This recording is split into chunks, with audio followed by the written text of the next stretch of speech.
Welcome back to Storytime with me. Where are we again? Um, yeah, still on Headhunters of the Amazon, up to chapter 6, The Law of the Forest.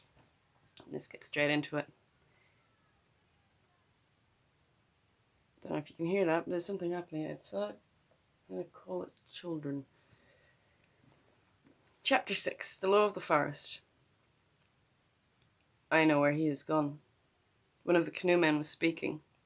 Jack and I turned to one another and saw what was in each other's eye. A man's cash in the woods is sacred property. To steal it is the worst offence against the law of the forests. To have overlooked the Colombian's crime would have been as impossible for Jack, with his inbred instinct of the justice of the mining camps and cow country, as for me, with my national pride. So each had decided for himself that the matter had not ended there. Our Indians, who knew the way, should take us to Mahias's camp without further ado. Mahias had not reckoned with the fact that other Indians besides his own knew of his haunts in the rubber woods. We left the post at once, going down the Napo in our dugout. The following day, we arrived at the mouth of a small, inconspicuous, deep-water creek on the right bank, the place where the Colombian was supposed to have turned into the forests. A few miles up the creek, we came across a permanent cache which he had erected there, in which to stow his rubber. There was nobody there, for in that desolate spot there was no fear of its being disturbed. There were not more than 2 or 3 white men operating in the whole of Napo zone, and no Yumbas will ever disturb a cache. We found, however, the bulk of our stores. The next thing was to find Mahias. Our Indians followed his trail without the least difficulty.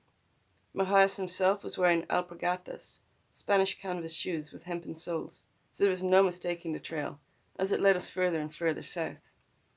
We came across 2 or 3 temporary shelters where he and his party had passed the night. On the 3rd day, it became probable that we should catch them at any moment, as the trail showed that they were spreading out in search of rubber and moving slowly. We wanted, however, to come up with them after they'd stopped for the night. At last, we heard them chopping. Our leading Indian halted, and with that quiet, significant gesture of theirs, pointed with his chin in the direction of the noise. We started to advance cautiously on the camp, with the intention of holding Mahias up at the point of a gun and demanding an explanation. We got to within a few yards of the clearing when we were spotted. Mahias seized a rifle and ran for the edge of the open space, looking plumb hostile, to use Jack's phrase. There was nothing left but to be the first shot. Jack was carrying my old .45 Colt given to me by Mr. Dillard in Guayaquil, a deadly weapon in the hands of an expert. Mahias virtually committed suicide.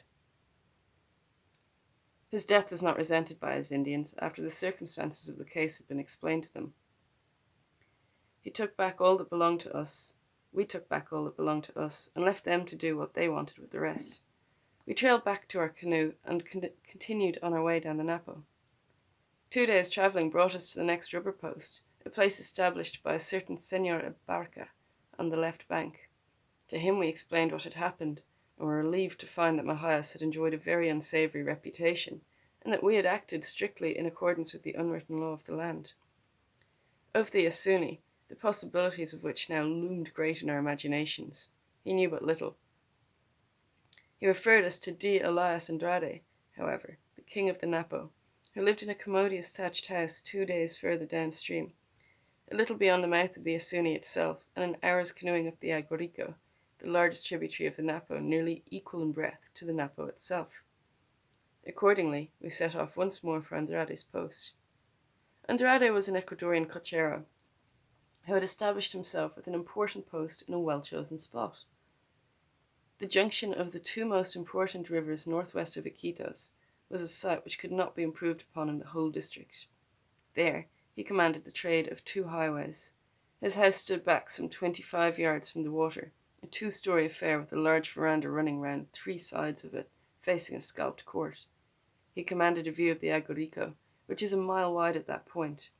He possessed a steam launch with which he policed the river, stopping and questioning anybody who might approach, in that way controlling trade. Behind his house was a plantation of good proportions, enlarged still more by the numerous chacras of his Indians who lived there half the year, and were out working rubber for him the other half. He had, in fact, founded his own small colony over which he presided, living there with his wife, his son, and 2 daughters. His equipment consisted of a set of carpenter's tools with which he made his furniture, and a collection of simple agricultural tools such as hoes, picks, and shovels. We certainly had no complaint to make about our reception. He took us into his family circle, gave us a house to stay in for the few nights we were there, and invited us to dine at his board.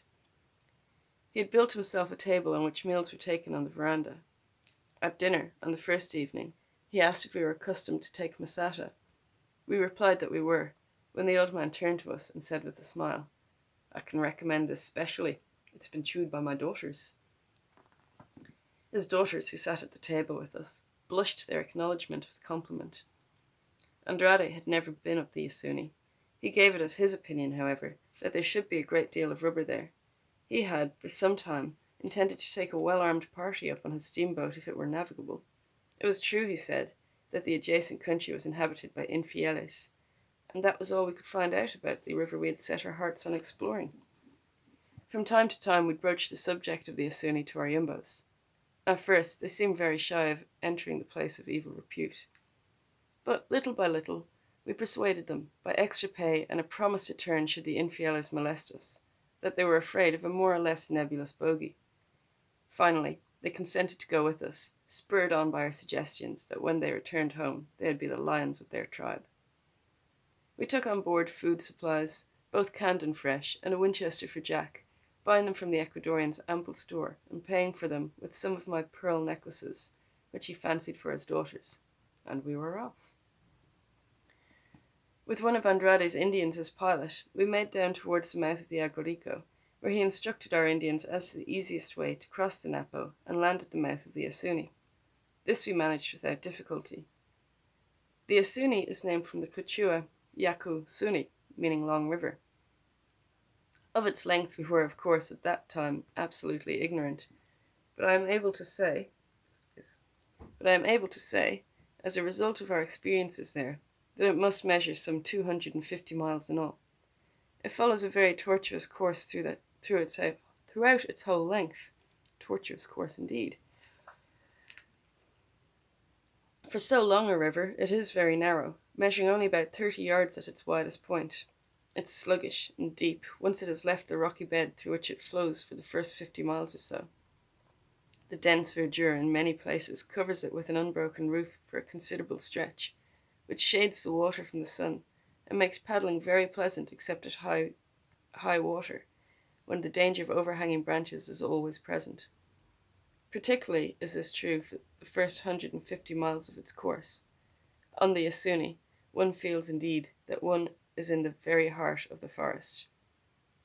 There are still hundreds of such rivers and streams which no white man has ever yet explored, minor tributaries of the Santiago, the Agorico, the Ucayali, and the Marañón.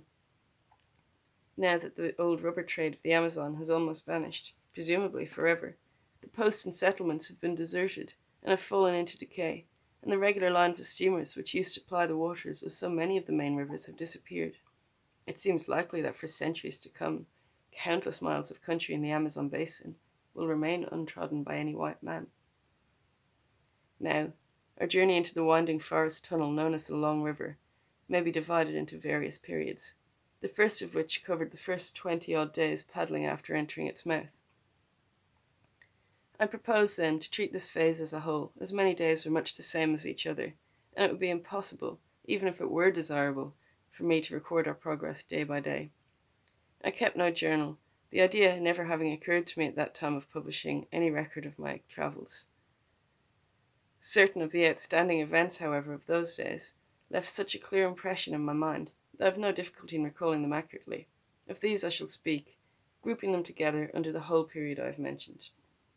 The Indians worked well. They enjoyed the hunting, which was excellent. Monkeys of all the 13 species known to me to live in the Amazon woods abounded. I started a collection of their skulls, which I rescued from the stew pot, from the tiny pichico cuchua to the baboon-like koto cuchua, an array of specimens which I lost in the strenuous days that followed. Monkeys formed the chief diet of our Indians, and it was there that I began to appreciate their meat, a taste which grew as time went on. Wild turkeys were so numerous that we would shoot them from the canoe and pick them out of the water. Tapirs are seen daily, as are capybaras, the largest of the rodents. The latter weigh up to 100 pounds, but unlike the tapir, which is as good as beef, their meat is unpalatable. A host of other kinds of game fell to our guns, such as pheasants and partridges of a kind, running birds of various species, and parrots, which at times literally darkened the sky. In short, there is no lack of good meat. Fish, too, were plentiful. When we passed a small inlet in whose still clear waters we could see them swimming, we threw a line. But at first we could never land a single one, for the moment they were hooked, they bit through the tackle. So we had to resort to a line made of sardine tin keys, with which we made our first catch. Although the Indians cautioned us that it would bite, I succeeded in extracting the hook from its mouth when it fell into the bottom of the canoe. It promptly snapped at Jack's feet, making a wound like a miniature shark, namely 2 deep half-cut circles. This fish is known in Brazil as the piranha, to the Indians as the panya. In appearance, it resembles our sunfish, and like the latter makes excellent eating. A large one would weigh about 2.5 pounds. I imagine that the presence of this fish in so many of the still waters accounts for the reluctance with which the thin-skinned animals pass through them. It is equipped with 1 row of sharp teeth in either jaw, which are shaped like those of the shark, which it equals or even surpasses in ferocity. Either in the water or on dry land, it is as vicious as a mad dog. It attacks a man in either element without provocation. I doubt whether a man could emerge alive from an attempt to swim a stream teeming with panyas. Colonel Theodore Roosevelt, when speaking of these fish in his entrancing account of his South American travels, did not, I think, mention what to me seemed a most singular characteristic of the species. It is this. Flopping about in the canoe or on the bank, the panya emits a noise that can only be described as a low-pitched bark, more striking, if not more formidable, than its bite. After a few days paddling, we caught sight of a number of rubber trees growing along the bank and decided to get the Indians to show us how to select and work them. We learned the well-known rudiments of the process of locating the trees, testing the sap, proving the tree by the bark and leaf, and finally tapping the fallen trunk and collecting the milk. It was not till later that we went seriously to work, however. But rubber milk is not the only milk which flows in the Amazon country. The Indians showed us on the Asuni a secret of the woods which was to our untrained eyes little short of a miracle. Sticking a machete into a large, smooth-barked, red-brown tree one morning, one of them drew from the wound a pint of fluid as near to milk in appearance and taste as could be imagined. He assured us that it was sumaj, good, and, to prove it, drank some. We always used it after that for our coffee, which it enriched as well as does the genuine article. One day we came to the conclusion that the river must have fallen considerably. Being constantly on the move, we had no means of judging how much, but we kept on meeting with so many obstructions in the shape of fallen trunks which lay from bank to bank, only half submerged, that we were sure of having judged aright. In such cases, we had either to empty the canoe, fill it with water, and pass it under the log, or cut a gap in the log itself to water level wide enough for the passage of the dugout, and place slippery elm bark on it. In the latter case, the procedure would be to load the stern of the canoe with cargo and crew, paddle hard at the log until we were halfway over, and then move all the weight onto the bow. In this way, we easily slid over. The cuttings of the gaps in these logs was my introduction to the practical difficulties of dealing with hard wood, a lesson which was all the more difficult as I was a novice in the use of the axe. Jack, who had served his time in our northern lumber camps, was an expert, and he taught me the art. The logs which had fallen and blocked the river were all hardwood trees. Had they not been, they would have rotted away within a few months, with the exception of the cedar, which lasts a few years. It generally cost us 2 or 3 hours hard labour to pass one of these obstructions. Owing to the low state of the water then, we decided to pitch camp and wait till some rain should fall and give us 2 or 3 feet more water in which to manoeuvre. We were by that time in good rubber country, so we took advantage of the opportunity to prospect for what was then the most valuable product of the Amazon forests. We went about marking trees, the simple process by which the first comer claims them for his own.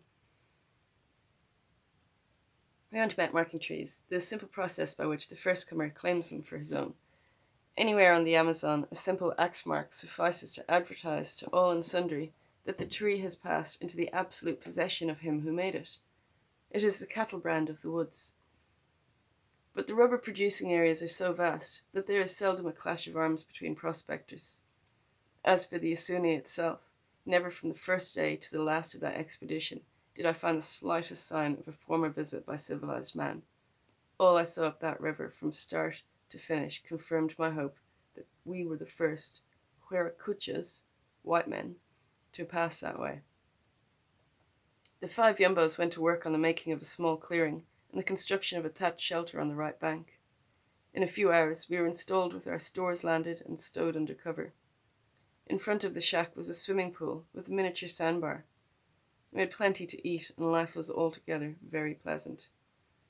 It was there, in that pool, that we found our first giant reptile of our travels, an anaconda, a species for which the Amazon and its tributaries are noted. The anaconda, a member of the boa family, is the largest snake in the world. It grows to a length of 50 feet and more, with a correspondingly immense girth. Its skin is of no particular colour, its general appearance being black, while the boa has a mottled coloration which harmonizes with its surroundings in the forest. The boa is always found on the land. The anaconda is a water snake. The latter's head is built on the same lines as those of other non-poisonous snakes. It has a row of powerful teeth on each side of the jaws, slightly curved and sloping towards the throat. Its jaws, of course, become disjointed in the act of swallowing its prey. Its mouth and throat, when in normal condition, would not admit anything larger than a rabbit. Like a python, it sleeps for a long period after feeding. Curiously enough, though essentially a water snake, it lives chiefly on land mammals. While bathing one morning, I stepped on what I took to be the bottom of the pool, when suddenly I felt it heave under me. Some of the Indians were in with me at the time. Thinking that I had stepped on a stinging ray with which such rivers are infested, I struck out for the bank as hard as I could, shouting the news. The Indians on the bank ran for the canoe, armed with pointed sticks to spear the fish. One glance into the water showed them what really lurked there. Undaunted, they attacked it with their spears. The huge reptile, which turned out to be 30 feet long, to our great surprise, did not put up much of a fight for its life. Judging from my later experience, I think it must have just taken to the water after one of its comatose periods, a theory borne out by the fact that we found an almost totally digested deer in its stomach, although it is unusual for these monsters to return to the water so soon. Having killed it finally with a shot, which cut it in two about 3 feet from the head, we dragged it ashore. The 7 of us had a hard task to drag out the still squirming body and deposit it on the sandbar. We skinned it. We had to work all day to complete the operation, slitting the skin from end to end along the snake's underside and tearing it inch by inch from the flesh.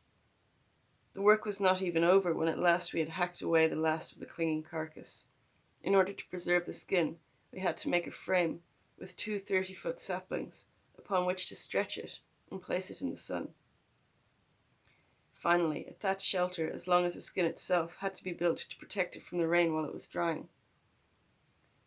By the time we had rolled it into a cylindrical package about 3 feet high and stowed it in the canoe, we nearly had a mutiny. After packing it along with us for a few days, we began to fear the infielas would smell us coming. Jack said its only use was that it made it unnecessary to cut a trail when hunting. At last, after trying in vain to keep it dry, we left it to the ants in one of our temporary camps. As yet, no sign of the savages for which the Yasuni was famed had been seen. The country seemed never to have been disturbed throughout the ages. So perfect was the solitude of those primeval forests that we might have been traversing another world. Virgin nature reigned in unchallenged supremacy through the land of trees and rivers, which must resemble, in many ways, the Mesozoic swamps which covered the earth hundreds of thousands of years ago. I felt that, at any moment, we might meet a brontosaurus or a diplodocus round the next bend. Steadily, we were going ahead once more, the rain having swollen the river and made progress easier. The Umbos seemed to have forgotten their old terror of the locality. We were satisfied that we had struck as good a crew as could have been found in the Napo country. I suppose we were nominally prospecting for rubber or gold or both, but for me, neither one nor the other meant anything. What mattered was that we were pioneering. Day by day, we were buried deeper in the unknown. Maki Sapa hunting was one of our principal sports. Maki in Quechua means hands, and Sapa is a superlative prefix. The name was given to the monkeys, which are all limbs. The Maki Sapa, or spider monkey, is jet black with white markings on face and head. It has a long, prehensile tail, looks like a bunch of animated rope with 5 ends, and moves through the trees as quickly as a man can run. It results that hunting this species is an arduous game. The Maki Sapa gives as good sport as a best wildfowling, for you can never get a still shot. The Indians do, or else they would never bring one down at all with their trade guns. They stalk them with a skill which no white man can equal. Often, they conceal themselves in the undergrowth and call to the monkeys in their own language until they come within range. At such times, we could never tell which spoke, monkey or Yumbo. It was when out hunting these animals one day that I saw a fine specimen of the bright green whipsnake. It is commonly stated that this species of the arboreal snakes never grows beyond 2 feet in length. The one I saw, however, measured 5 without a doubt. It was gliding along a branch within 20 feet of my head, hunting, as the Indians told me, for birds' nests. By the end of 3 weeks of intimate association with the Yumbo lads, we had picked up a deal of woodcraft which was new to us. We had picked up a deal of woodcraft which was new to us. We could hunt, fish, paddle, pull, and pitch a camp with the best of them. Moreover, by that time, the monotony of the interminable level stretches was giving place to more defined banks and slight undulations, indicating the proximity of the hilly country where we might expect to find more rubber than in the lowlands. It was always impossible, however, to get a view of the surrounding country. The tallest trees excuse. Yeah. So dry. The tallest trees are of so great a girth as to be unclimbable, even though it might be possible to scale them with great peril with the help of the bejucos which hang from the upper limbs. The risk of a bite from one of the poisonous insects which live aloft would be too great. One is a prisoner of the forest. So it was that the idea occurred to us of leaving the river and striking inland for a day's march, perhaps 10 miles, and building a permanent camp from which to prospect for rubber and infieles. One evening we drew our canoe clear of the water, some 15 feet above its level, and there we cached it, bottom up. Next morning, leaving our stores until we should decide definitely on a site for our headquarters, we dived into the bush. It seemed that we could never be rid of the Yasuni. So many times did we come across one of its coils. Like a great serpent, it had us in its grip. Finally, in despair, we forded it, hoping to find freedom on its other bank. Again, we were held up within a mile. We struck out in a new direction, the most likely to our minds, and found ourselves free from it at last. After 2 hours marching, we saw the Indians, who were leading, halt. The river again, we thought. We came up with them, preparing for another swim. One of them stretched out his chin. We followed the direction of his movement. Before us lay a trail, with human footprints plainly marked in the mud. There was no mistaking the animal that had made them. From the ball of the foot sprouted the 5 toe marks like the spokes of a wheel. The discovery had an electrifying effect on us. "Now for those gold slop buckets," cried Jack. Poor old Jack. His theory was always that gold, being the most ductile of the metals for shaping into household utensils, must be used for anything and everything by those savages whom one day we should find. For my part, I was not quite so sanguine about the gold pots and pans, but I was determined to try and find and make friends with the men at whose footprints we stood and gazed. Men who would be able to help us to work that unknown country and drag from it any wealth that it might contain. There is a vein of avarice in every man. The Indians decided that the trail was a hunting trail, and consequently a long one. They thought that it led upriver to the higher land. We came to the conclusion that we should have plenty of time to investigate it later, and therefore moved on to find a suitable camping ground, from which centre we could work the surrounding country. In a short time, we had found what we wanted, a patch of ground a little higher than the common level. We were now some 18 hours' march from the canoe, with a difficult trail behind us. There we built 2 shelters, one for Jack and myself, the other for the Yumbos. Just before reaching the place, Jack had a shot of yungaruru, a bird the size of a chicken whose meat and plumage resembled those of a pheasant, a rare prize even for the Indians, by reason of its shyness. We broiled it for supper. The Indians displayed great interest in the bird. They came to us while we were eating it and begged for a mouthful, so that they could tell their fellow tribesmen they had eaten one of the most coveted prizes of the hunter. Everyone was in the best of spirits that night, with the prospect of finding so soon what we had our hearts set on. Gold, rubber, infieles, anything might be waiting for us. We spread our rubber sheets, turned in, and went to sleep at peace with the world. It never occurred to us to mount guard. Next morning, I was awakened by the forest voices which start at dawn. I arose and left Jack still rolled up in his blanket, dreaming, doubtless, of those golden buckets. I crossed the 10 feet or so which separated the 2 shacks. They were temporary affairs built of a number of giant palm leaves with their butts stuck in the ground so as to form a sloping canopy.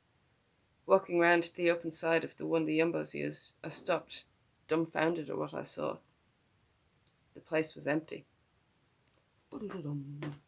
Alright.